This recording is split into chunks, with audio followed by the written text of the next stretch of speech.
After a disappointing playoff debut from this Cavaliers core, they went into this offseason with a lot of questions. Is Donovan Mitchell here for the long run? Can this two big lineup work in today's NBA game? Is JB Bickerstaff the coach for this team's future? And how will they address their small forward position? They ended up signing Max Strus to a 4-year, $62 million deal in hopes of him being the starting small forward, along with also bringing in Georges Niang and Emoni Bates to help out with their shooting problems. But the bigger questions were still there, with the biggest one being about Donovan Mitchell and his future with this team. But since he has been in the Cavs jersey, he has always reiterated the point that he just wants to win.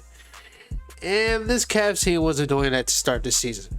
With their core guys being in and out of the lineup, the Cavaliers started off in a disappointing fashion, being 13-12 at that time. And then December 15th happened. Darius Garland was announced to miss multiple weeks with a broken jaw, and literally 30 minutes after, Evan Mobley was announced to miss 6 to 8 weeks with a knee injury, leading to the downward spiral of us Cavaliers fans. Since that December 15th news, we have been 24-5, and I'm not gonna lie, I've never felt this much confident in the Cavaliers in my entire fandom. I've been a fan of this team for Colin Sexton drafted 19, so that's how many years? I don't know, but yeah, that's how many years that is. So I've been a Cavs fan that long, and I've never been this much confident in this team. Of course, you can obviously point at Donovan Mitchell. I feel like over the stretch, he's played at an MVP level, and I think legit, he's an MVP talent. He adjusted his game to the system, this new system that we will talk about later. He adjusted his game to the new players on the team, because I will admit, we do got a lot of new players that have bigger roles on this team. So he adjusted his game to that, and he really just became a better basketball player. As far as his playmaking, his passing, it wasn't as good as it was before December 15th. His defense wasn't as good as it was before December 15th. He adjusted everything, and he became a legit MVP level guy. And I'm happy for him, because I used to hate on Donovan Mitchell a lot. But bro, he is very, very good. A top 15 lock player, nowhere under that. So you can also point it to Jared Allen. Listen, y'all know Jared Allen left a bad taste in my mouth last year. Pause. But this year he's been really good. Start off the year rocking, just like everybody else on the team. Whenever Mobley went out with an injury, he played his best basketball to my knowledge of his career. And I feel like a lot of that was also because we changed our whole scheme and went through him a lot more, gave him the ball a lot more, and I feel like that's what he needed. And I will attest that to JB Bickerstaff, which we will talk about later. But he had to adjust his game also, playing with that by himself, basically on defense. So having to cover a lot on defense, and he adjusted to it perfectly. Our defense went up without Evan Mobley. Not to say Evan Mobley's not still a top 5 defender in the world. Our defense went up, and that is because of Jared Allen, his rebounding. The thing that he got killed for last playoff. He went crazy this year. Setting a consecutive streak in Cavaliers history for double-doubles. I believe it was, 16? And it should have been still going, because that game that they said he had 9 rebounds, he really had 10. But we'll let them have that. But he has jumped crazy this year. You could point to that, but the main two things I'm going to point to is JB Bickerstaff. If you follow me on Twitter, you know before December 15th, I wanted JB Bickerstaff gone. Literally, damn near every Cavaliers fan wanted him gone. I don't know what it was in his bald head that flipped, but he changed everything. We used to be such a predictable offense. Pick and roll this, ISO this. At times we go back to that. But I think at times he helps us out and calms us down. He calls timeouts when we doing that stuff. But he changed it to a 3-point heavy offense. An offense that goes through their bigs a lot more, because we have some of the best offensive talented bigs in the league that we just never really went to unless we're throwing the blobs. He changed all of that. Now we're a 3-point centric offense that can also use our bigs and also attack with our guards who can get to the rim at ease. He changed all of that, and that's helped out so many players on the bench, like a Dean Wade, like a Sam Merrill, like a Georges Niang, who kind of struggled to start the season. JB Bickerstaff, if there was a most improved coach of the year, he would win, because he did it literally in the middle of the year. So shout out to him, and I think him improving as a coach has gave me so much more faith in his team, because I feel like he got outcoached badly last season. But for him to make this adjustment mid-season, I have all the faith in him, bro. I have all the faith in him. And then we get to talk about the depth. Listen, we don't have the coolest names. The names that, like, when you think about role players, we don't have those top guys and role players, but they play their role perfectly. Starting off with Max Strus. Listen, not shooting it good at all this year. I'm not even gonna lie to you, not shooting it good at all. But the thing I love about Max is you can label him just as a shooter if you want to, but you would just be wrong. He impacts the game at all levels. At all levels. Can shoot the ball, can create for himself, can play make, can pass, can defend. A very underrated defender, can rebound. He's done all of that. He's been very good. $62 million a lot.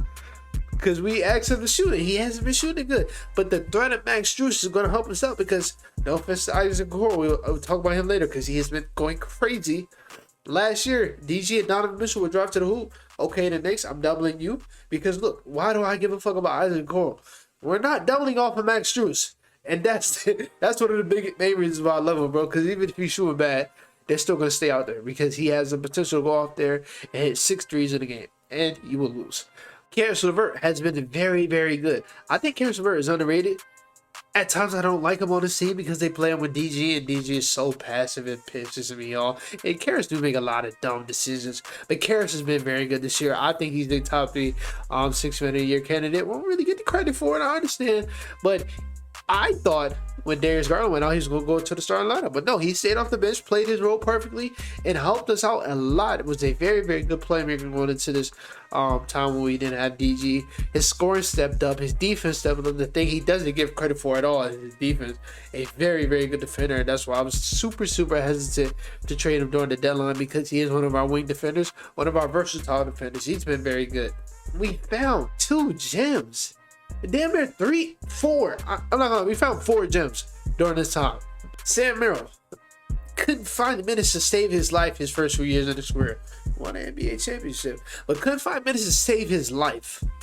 And now he is one of the best shooters in the world, and he's coming off of our bench. We run plays for him as soon as he gets into the game, and they're automatically in. He is a very, very good shooter. Should have been in the 3-point contest, but I understand. Doesn't have the name. Not a sexy name, not a sexy game. That's my dude. That's my dude. Hashtag, bro. I'm taking that. But yeah, he's been very, very good. Craig Porter Jr. Listen, Kobe Altman, you cook with this one. Where did he come from? I don't know. Craig Porter Jr. is a backup point guard in this league. As of right now, he went undrafted.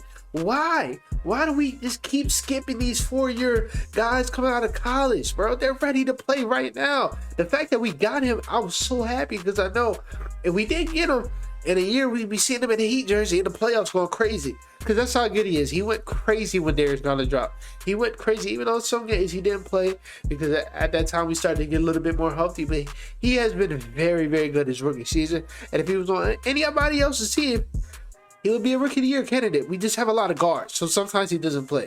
But we found a gem in him. Dean Wade, Isaac Okoro, even though we've had them already, I'm counting them as gems because they are legit 3-and-D wings this year, and that's what we needed. Isaac Okoro has been shooting the piss out of the ball. Not even just that, his confidence on offense as a whole has stepped up. He's taking it to the lane more. He's shooting it off the dribble more. Like, he's doing a lot on offense, passing it a lot better than he used to do. He has been amazing, and his defense has always been top of the tier, top of the top. But I feel like this year he's guarding forwards better than he did last year, locking down forwards better. So that's big for him. And same thing with Dean Wade. Dean Wade has always been very, very underrated to me. But yeah, he's very, very good. And lastly, we'll talk about my last 2 vets, man. Jordan Niang, Tristan Thompson. Jordan Niang, he's probably the player on our bench tonight. I don't want to supply in the playoffs, but he does play. I wouldn't be mad because he has the potential to pop like 4 or 5 threes and can change the game. But he does have potential to have 3-4 turnovers to get attack on defense. But hey, during this run, he's been elite. He's been very, very good. And then Tristan Thompson, before he got suspended, was a very good backup big.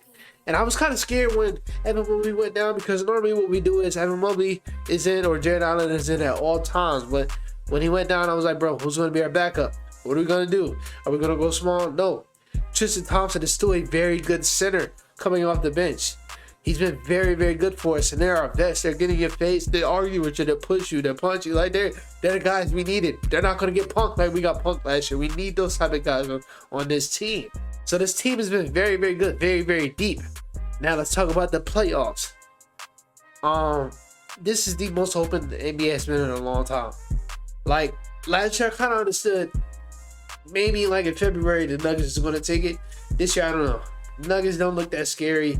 Phoenix is Clippers is Lakers is Warriors is Celtics, like I told y'all, I don't know if I told y'all actually. Celtics don't scare me.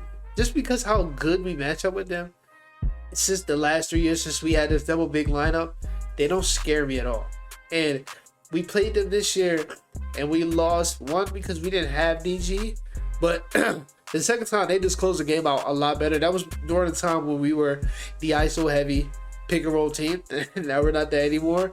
But we always matched up with the Celtics perfectly. Like they had the defensive guards, but DG and Donovan, the last 2 years since he's been in a Cavs jersey, Donovan's probably averaging 38 on the Celtics since he's been in a Cavs jersey. And DG has always killed the Celtics. And the big lineup is just always killed them too. I'm not really scared of the Celtics like that. That might be a hot take. But that's because people don't really watch us like that, bro. We match up against them perfectly.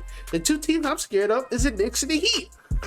Because even though I say we're not going to get punked anymore, them niggas can still punk us.